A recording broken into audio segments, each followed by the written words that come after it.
Hello বন্ধুরা, আমি পল্লবী। আমার নতুন আরো একটি ভিডিওতে সকলকে জানাই স্বাগত। কেমন আছো সকলে? আশা করছি সকলে খুব ভালো আছো, সুস্থ আছো। পুজো এসে গেছে, যে ভালো তো থাকতেই হবে। আজ হয়ে গেল তৃতীয়া। সকলকে শুভ তৃতীয়া এবং শুভ শারদীয়ার অনেক শুভেচ্ছা, অনেক ভালোবাসা। অনেক পূজা মণ্ডপে তো অলরেডি ঠাকুর চলে এসেছে। আজকে তৃতীয়াতে আমাদের পূজা মণ্ডপে আসছে ঠাকুর। এই বছর প্রথম কিন্তু এত তাড়াতাড়ি ঠাকুর আসছে।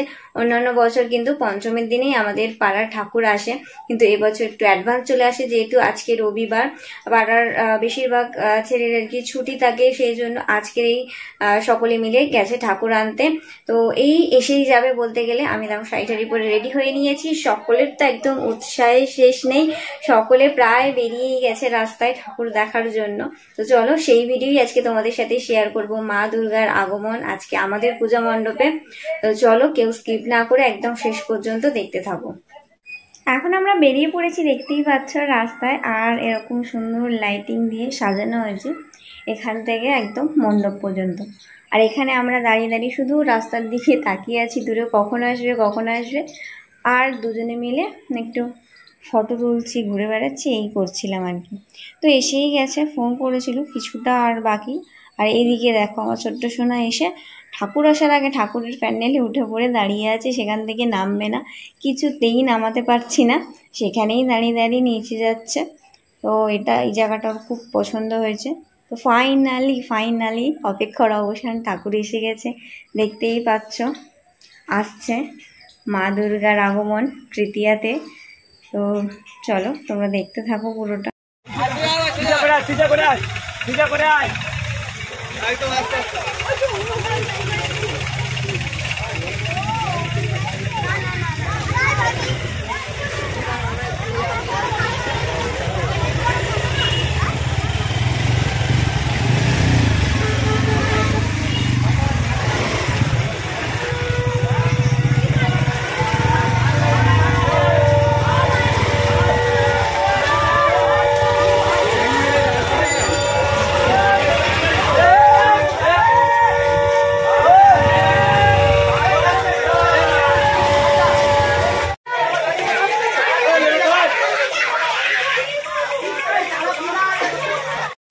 প্রত্যেকটা মানুষ তো সারা বছর ধরে এই দিনটার অপেক্ষায় থাকে, কবে পুজো আসবে, কবে এই দিনটা আসবে, মা দুর্গার আগমন কবে হবে। তো ফাইনালি সেই দিনটা এসে গেছে। কত লোকের ভিড় দেখতেই পাচ্ছ, সকলের মনে খুব উৎসাহ, খুব আনন্দ।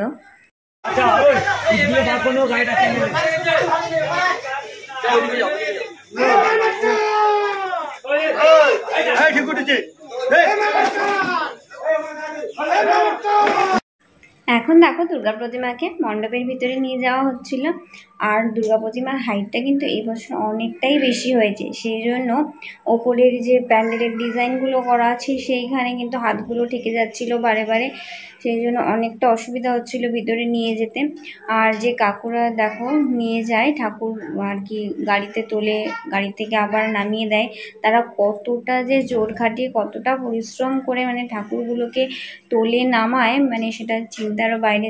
মানে দেখলেই বোঝা যায়, দেখেই বুঝতে পারছো ঠাকুর তো নেহাতি কম মানে ওয়েট নয়, অনেক ভারী। তো সেই জন্য তাদেরও অনেকটা কষ্ট করে ভিতরে নিয়ে যেতে হচ্ছিল। আমরা যেরকম সারা বছর অপেক্ষা করে থাকি মা দুর্গা কবে আসবেন, আমরা কত আনন্দ করবো, সেরকম কিন্তু অনেক মানুষ তাদের রোজগারের জন্য অপেক্ষা করে থাকে। এই দুর্গা পুজোকে ঘিরে কত মানুষ কত রকমের রোজগার করে থাকেন, যেমন এনারা ঠাকুর বওয়ার কাজ করছেন, সেরকম আরও অনেক রকম অনেক জীবিকা হয়ে থাকে ঠাকুর পুজোকে ঘিরে। ঠাকুর যারা তৈরি করছেন তাদেরও কত রোজগার হয়ে থাকে এই দুপুরে।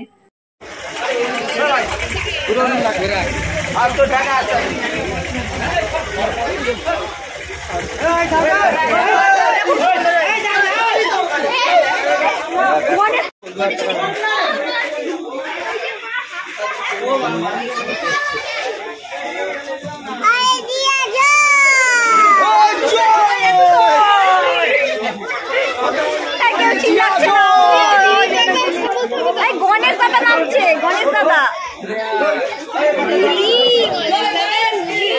বলো বলো বলো, জয় গণেশ, জয় গণেশ,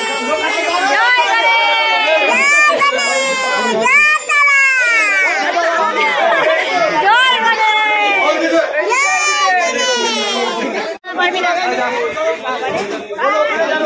জয় মা সরস্বতী।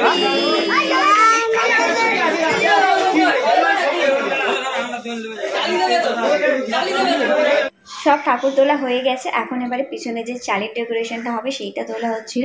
আর এই ডেকোরেশনটা কিন্তু কালকে হবে, যিনি ঠাকুর তৈরি করেছেন তিনি কালকে আসবেন আর পিছনের একদম ফুল ডেকোরেশনটা কমপ্লিট করে দেবেন। আর ডেকোরেশন হওয়ার পরে কেমন লাগবে সেটা তো অবশ্যই তোমাদের সাথে শেয়ার করব। আর এরপরে আরও দারুণ দারুণ ব্লগ আসতে চলেছে, পুজো বলে কথা যে পুজো স্পেশাল ব্লগ দেখতে হবে, তো কেউ কিন্তু একটাও ব্লগ মিস করবে না। যারা যারা এখনও চ্যানেলটা সাবস্ক্রাইব করেন তারা সাবস্ক্রাইব করে পাশে থেকো, আর যারা ভিডিওটি ফেসবুক পেজ থেকে দেখছো তারা আমার পেজটি ফলো করে আমার পরিবারের সদস্য হয়ে যেও।